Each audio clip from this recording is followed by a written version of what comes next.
হরে কৃষ্ণ বন্ধুরা, আশা করি আপনারা সকলে ভালো আছেন। আমরা সবাই ভালো আছি। তো আজকে মায়াপুরে বৈষ্ণব সেবা হবে। তো বৈষ্ণব সেবা মায়াপুরে কীভাবে হয়ে থাকে সেটা আপনাদের দেখাবো। আর আমি ওখানে বৈষ্ণব সেবা যাব, কীভাবে প্রসাদ গ্রহণ করছি, কী প্রসাদ আছে সেসব আপনাদের তুলে ধরবো। হরে কৃষ্ণ, রাধে রাধে। আপনারা আমার সাথে থাকুন। হরে কৃষ্ণ।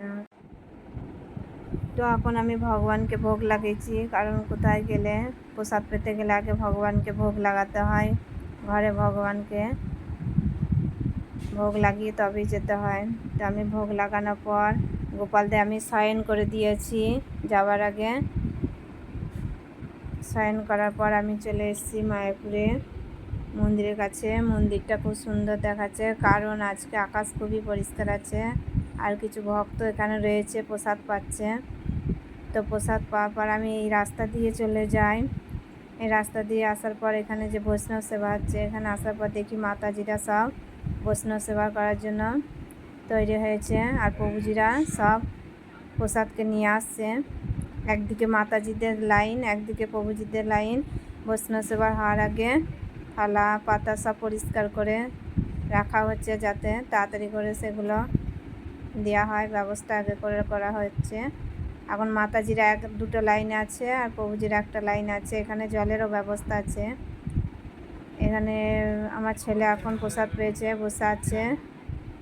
আমি প্রসাদ পাবো, কিছু সেবা করি তারপরে প্রসাদ পাই, কারণ সেবা করার পরে প্রসাদ পেতে হয়। তো এই একদিকে প্রভুজিরা প্রসাদ পাচ্ছে আর একদিকে মাতাজিরা প্রসাদ পাচ্ছে। মাতাজিদের লাইন একদিকে আছে আর প্রভুজিদের লাইন বিপরীত দিকে আছে।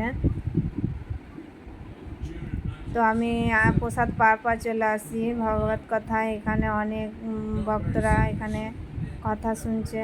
তো ভগবানের কথা শোনার জন্য এখানে আমি আসি প্যান্ডেলে। দেখি অনেক ভিড় লেগেছে। তো ভিড়ের মধ্যেও আমি একটু দাঁড়িয়ে ভগবানের কথা শুনে আধ ঘন্টা মতন চলে আসি। তারপর আবার প্যান্ডেলে আসার পর এখানে কিছু ভক্তদের সাথে দেখা সাক্ষাৎ হয়। তারপরে আবার প্যান্ডেলে চলে আসি, কারণ রাতেও বৈষ্ণব সেবা হবে। বৈষ্ণব সেবার জন্য আবার এখানে সবজি সব আমানত করা হচ্ছে, রাতেরও প্রসাদের ব্যবস্থা করার জন্য। সেখানেও আমি কিছু সেবা করে থাকি। সেবা করার পরে যে মাতাজিরা সব সেবা করছে, কারণ মাতাজিরা 3 টাইম বৈষ্ণব সেবা হবে বলে 3 টাইমই সবজি কাটিং হচ্ছে। আর এখানে সেবা করা খুবই সৌভাগ্যের বিষয়, কারণ বৈষ্ণব সেবা হচ্ছে সবথেকে সুন্দর সেবা। এই সেবা করার জন্য মাতাজিরা এসে এখন রাতে প্রসাদ পাচ্ছে। 3 টাইমে প্রসাদের ব্যবস্থা ছিল, এখন এরা রাতে ভক্তরা সব কিছু ভক্ত রাতে প্রসাদ পাচ্ছে। রাতে প্রসাদ খুবই সুস্বাদু। দুপুরে রাতে 3 টাইমে প্রসাদই খুব সুস্বাদু ছিল। অন্ন, ডাল, সবজি, পনির সবজি, চাটনি, পাঁপড়, রসগোল্লা সবই ব্যবস্থা ছিল। আর রাতেও অন্ন হয়েছে, দুপুরে অন্ন ছিল আর সকালে খিচুড়ি ছিল, রাতে অন্ন হয়েছে। এখন আমি প্রসাদ পাচ্ছি আর কিছু মাতাজিও এখানে রয়েছে। তো প্রসাদ পাওয়ার পর দেখুন এখানে কত সুন্দর সেবা হচ্ছে। সব মাতাজিরা লাইন দিয়ে দাঁড়িয়ে আছে। এই মাতাজিরা এখনও প্রসাদ পায়নি, সেবার পরে প্রসাদ পাবে পরে, কারণ প্রথমে খুব ভিড় লেগেছিলো। ভিড়ের পর এখন একটু খালি হয়ে গেছে।